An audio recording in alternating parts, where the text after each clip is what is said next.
Strix, a young girl whose background is a mystery on its own. One of the original members of Bankikai, along with Ogre and Zohar. She's the best friend to Zohar, and the right hand of Ogre due to her ability. Her ability is known as Sephiroth or Sephiroth, the Tree of Life. And with it, she's able to enhance another in-birth's abilities. Within Bankikai and outside of the group, she was known as the Amplifier. Apparently, she has two ways to protect herself. Through her EX, she can summon even tree roots and control them freely.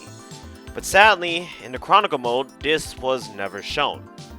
But even with this ability, she was never known for actual combat. She was defenseless, and that's why Ogre gave her a pistol, to use for self-defense when the time comes.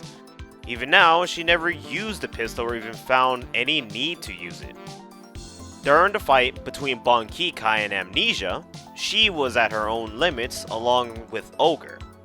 Before they made their final moves, an explosion happened in the room where she saw Roger go into. Then it was followed by a scream. Both parties thought the other group was setting something up, but that wasn't the case, and Ogre and Hilda kept fighting. Strix at this point knew something was wrong, especially with the abyss being so near. She then tries to scream at both Hilda and Ogre to stop and listen, but they couldn't hear her. Right after their defeat, Hilda showed mercy to Strix. Her power could have been part of the reason, but the main reason was to have her in her debt.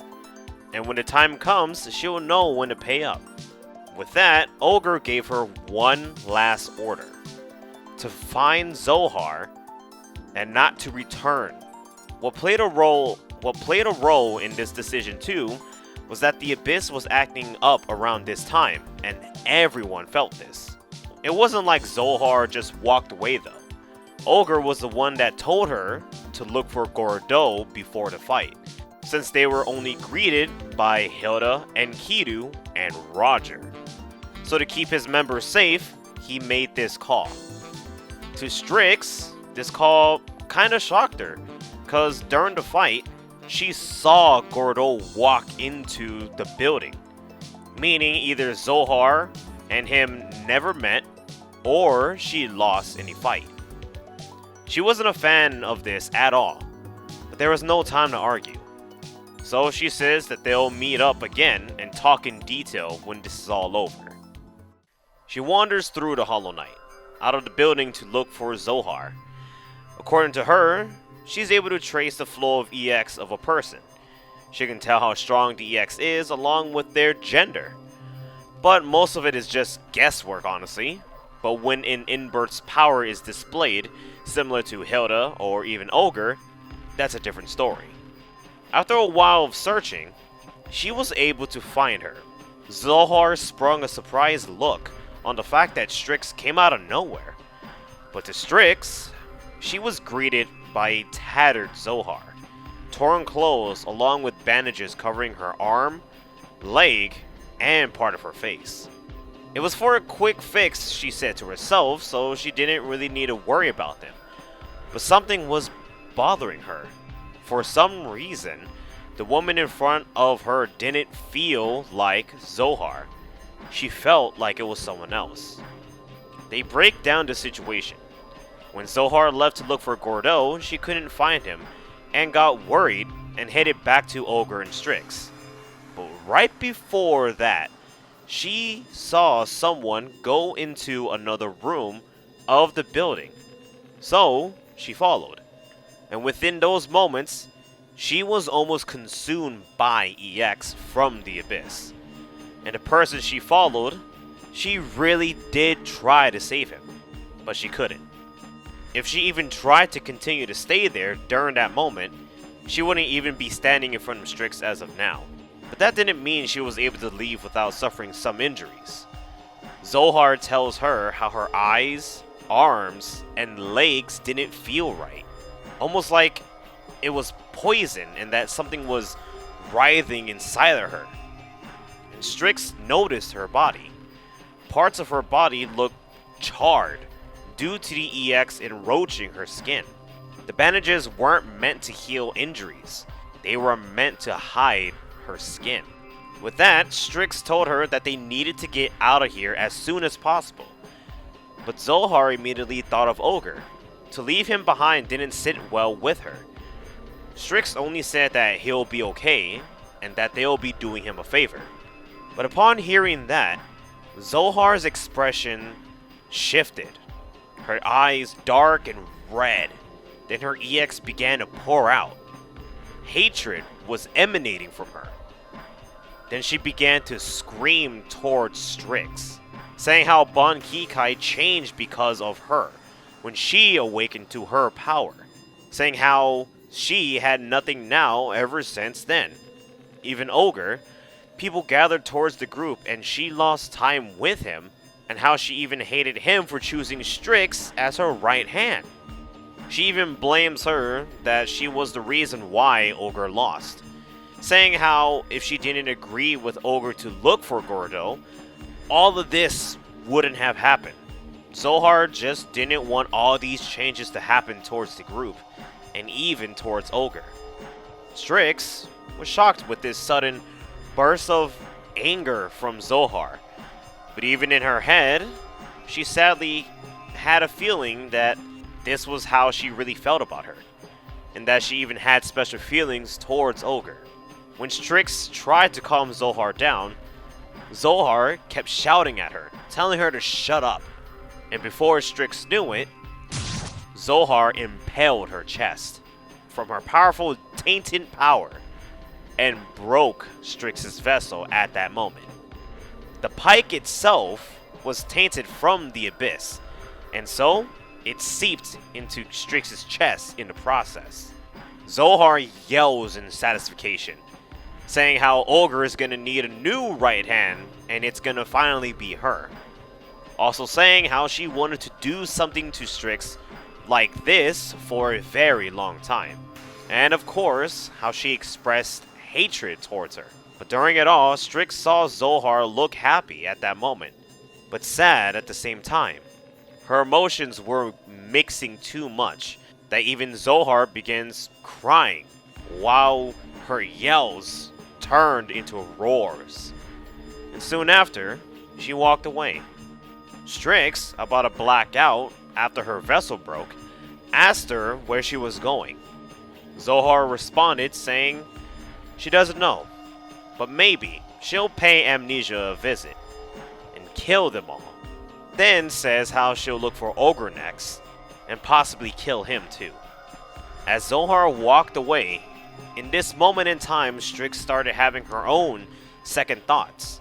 If she didn't awaken her powers, if she didn't become Ogre's right hand, if she would have only spoke and listened to Zohar's words, none of this would have happened. Before passing out, she said to herself that she'll find her and apologize. The wound on her chest, she says it is her own sin branded onto her to carry. And this injury was only seen by inbirths. Normal people could not see it. During her recovery, she begins to think how and where would be the best place to find Zohar. She didn't have time to waste. In her state, Zohar could turn at any moment, so even being powerless right now wasn't going to stop her. Then she came to a conclusion to destroy Zohar's vessel. With how she became tainted by the abyss, she thinks that maybe, if she broke her vessel, it'll be enough to bring her back to normal. Because when doing so, all EX leaves the body of the individual and they soon pass out right after. So she's hoping the tainted power that's within her will leave in this way.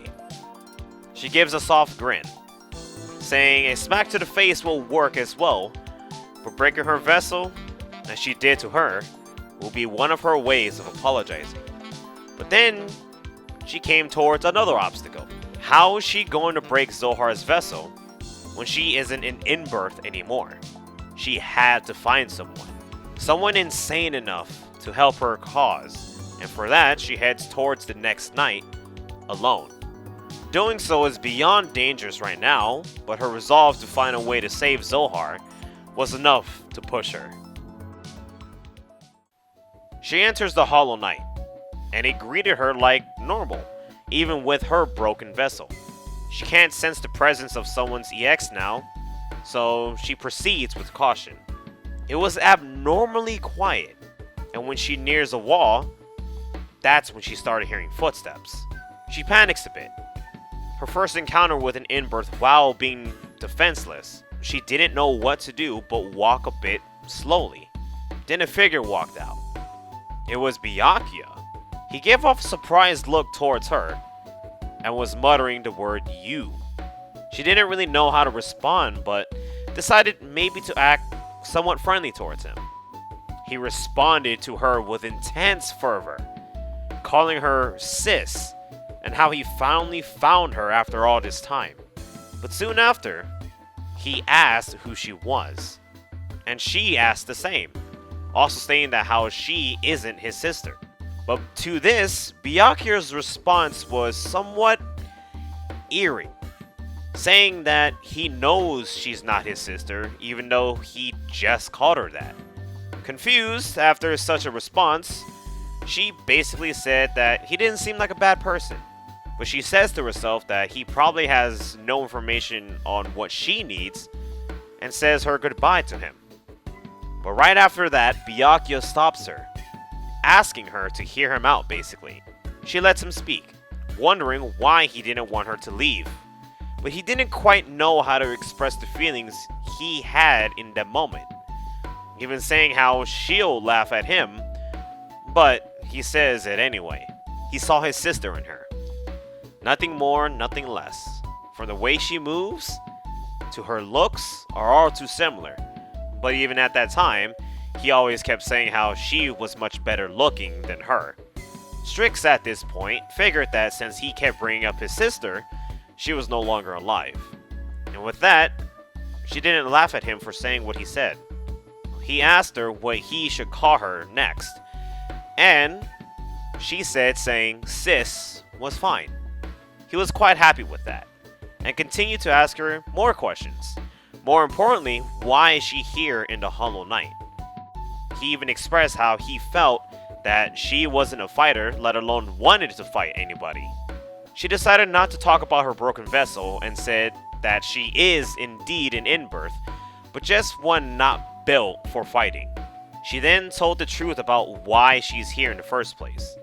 She was gathering information to look for someone, and to Byakuya, he didn't pry too much and left it at that, just how his sister taught him, but followed up saying how it's too dangerous for her to be here.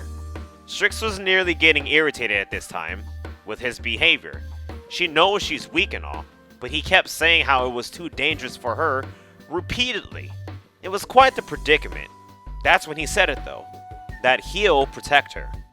Utterly confused, she asked him to repeat what he said. He just said that he'll protect her, given how that she's also helpless in this situation too. Also saying how he's looking for his sister and that she was looking for someone too. Therefore, he can look for that person as well. It'll be a win-win. Also saying how he basically has no motive now. No motive to live. So, she can use him however she wanted. And having him as a weapon, even if weak, is better than having none. She admits that he has a point, but wasn't so sure of his abilities. Byakuya quickly responded, saying how he already got rid of most of the in-births around here, and if that's not enough, he'll take her to another location within the night and reap the heads off of other in-births, as many as she wanted. He even says that with every night, he'll just cleave them with his claws. It was so easy that he really got bored of it, and he thought that this night was gonna be his last, until he ran into her. With that, she now understood why when she entered the night, she couldn't sense anybody. He was the reason why it was so quiet. He fit the bill. Someone skilled, strong, worthy enough to be a shield while she looked for clues regarding Zohar. He was insane to a high degree, but she had no other choice. With a deep sigh, she agreed for him to follow her and asked him for his sister's name, Tsukuyomi. She says now he can call her that for the time being. Byakuya was beyond happy, and he'll do anything to protect his sister. She says to herself, being called a sister isn't so bad. It works well that she was able to fit right into what he lost, and this was a perfect place to hide her identity. And if she could find Ogre in the process, that'll be a good thing. Byakuya will be both her sword and her shield. And when the time comes, when he'll perish, it'll be alright with her.